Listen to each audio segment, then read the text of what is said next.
Hello mga ka-Ems, medyo masama ang pakiramdam ko kahapon pa, kaya ito lang talaga ang naisip kong lutuin, ang paksiw na pata. Minarinate ko muna yung pork pata sa toyo, suka, sibuyas at bawang, dahon ng laurel, dahil naubusan ako ng pamintang buo, pamintang durog na lang. Minarinate ko pala to ng mga 15 minutes. Bakit talaga nalalabudan ko? Uso na naman ang ubo at sipon. Kamayin ko na, malinis ang aking kamay.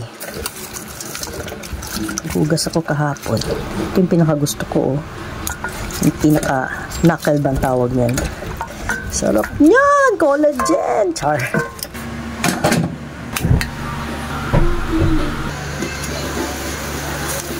Ayan, binaligtad ko lang yung mga karne para pantay naman yung pagka-distribute ng pampalasa. Bago ko to lagyan ng maraming tubig, palalambutin ko lang to ng mga 1.5 oras. Ayan, chill ka lang. Lalagyan ko lang ng star anise na hindi Colton star.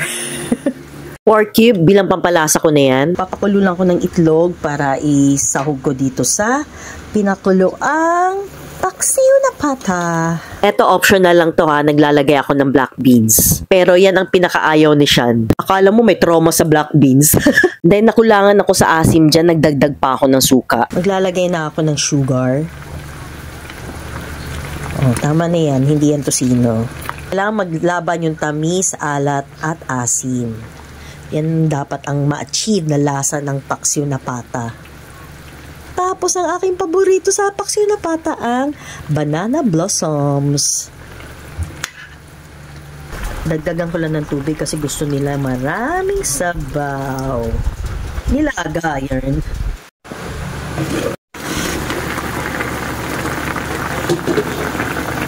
Optional lang to, naglalagay ako ng saging saba.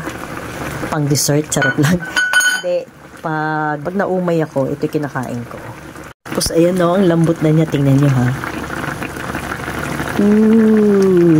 Kita niyo yan. Ayan, paluto na yung saging, ilalagay ko na ang mga itlog.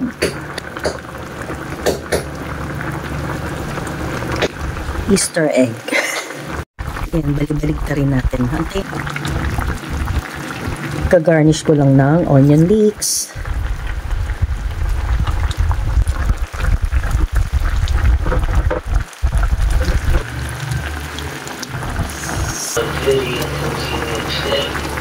I know, he's my brother.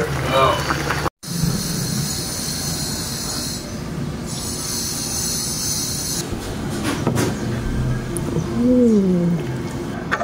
Itlog.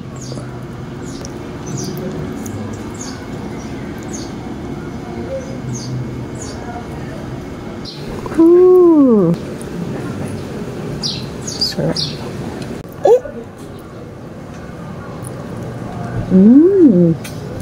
Sarap. Tapos bigas mais. Banana blossom.